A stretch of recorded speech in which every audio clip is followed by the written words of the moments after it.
Sige, itry nyo din to mga idol. Let's go. Kailangan mo lang mag-record ng video kung saan ay tatalon ka. Kapag goods na, open yung CapCut.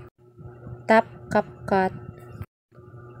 Antayin lang na mag-loading. Pagkatapos kung may ads, ayan, skip lang natin yung ads and then add new project.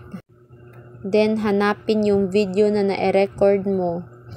Tap, tapos tap add. Kapag na-add na yung video, hanapin lang yung timing kung saan maganda yung anggulo sa pagkatalon mo. Pag goods na, tap lang yung video, pagkatapos tap split.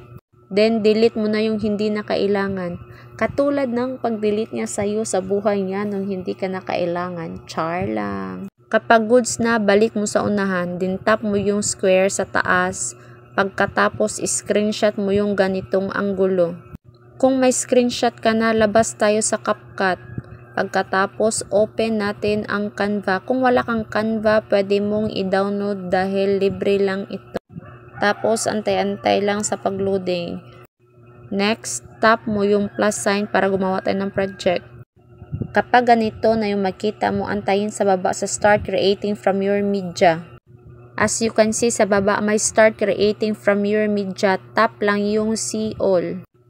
Next, select lang po natin yung images. Pagkatapos yung pinaka-first na photo, tap and then add.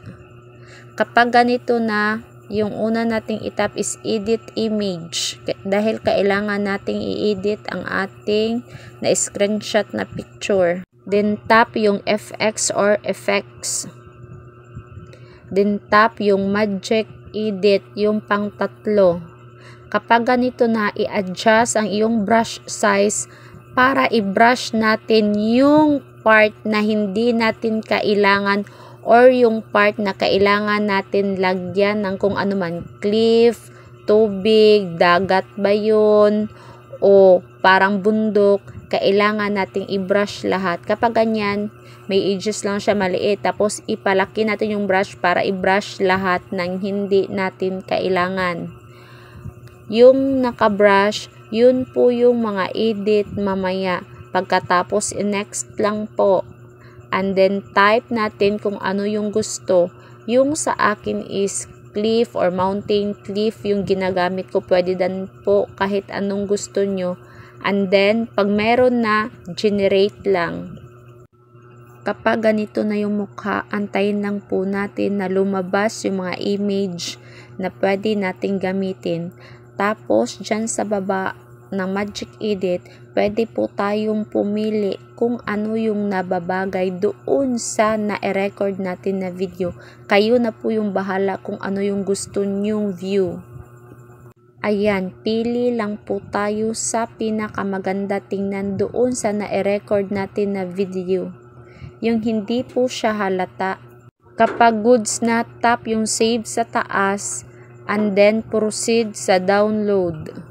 Kapag nakita mo na yung recording save, okay na po yan. Pwede na pong lumabas sa Canva. Pagkatapos, i-open ulit yung CapCut. Dahil dun po natin siya i-edit. So, tap lang natin yung CapCut kanina. And then, dyan sa right side, i-tap yung parang arrow para lumiit. Sundang mabuti yung sinasabi ko mga idol kasi alam nyo yung ganito mga video ngayon malaki yung views. As usual, i-delete palagi yung ending. Pagkatapos tap add, select yung photos. Hanapin yung picture na galing sa Canva, then tap add. Kapag na-add na yung picture na galing sa Canva, i-tap lang natin yun. Kapag naka-highlight, hanapin ang transform sa tools sa baba dahil kailangan nating i-resize. Ayan, kailangan natin siyang paliitin kung saan kasya doon sa katulad kanina sa video na na-screenshot para magmukha talaga siyang totoo. Adjust lang natin. Ayan.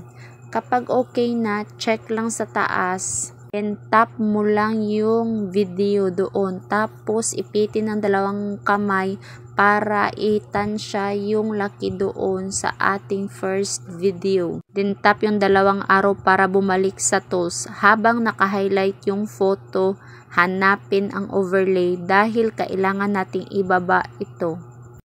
Ayan, tap lang yung overlay. Kapag nasa baba na, hilahin hanggang doon sa unahan ng video ang photos na naibaba mo. Then, check mo yung first video. I-check mo kung saang part yung malapit ka nang maglanding sa lupa. Kailangan nating ipantay dyan yung second video natin. Ayan, hanap-hanap. Check natin talaga yung magandang timing. Kapag okay na, hilahin yung photo na magpantay doon kung saan malapit nang lumapag ang paa natin sa lupa. Kapag goods na, tap yung second clip and then hanapin ang mask sa tool sa baba. Tap natin yung mask and then tap yung horizontal. Ikutin mo lang na makita yung dalawang video, yung may cliff at saka yung ikaw na kung saan ay tatalo na. Tap mo lang yung rotate, tapos adjust mo lang. Ikaw na yung bahalang magtansya dyan dahil sa'yo naman yung video. Iba-iba po yung ating pagka-record. Ayan, hanapin lang yung pinakamagandang anggulo upang maganda tingnan mamaya yung ating mai-produce na video. Pag goods na, tap yung feeder dahil kailangan nating i-adjust para hindi kita yung separation or may linya sa gitna. Tap lang, check. Then review natin yung video pack. O, diba? Maganda yung pagkalanding natin. And then putulin lang yung dulo ng video. Tap lang yung video and then split, then delete yung hindi na kailangan. Ayan, delete na natin yung mga sobra-sobra.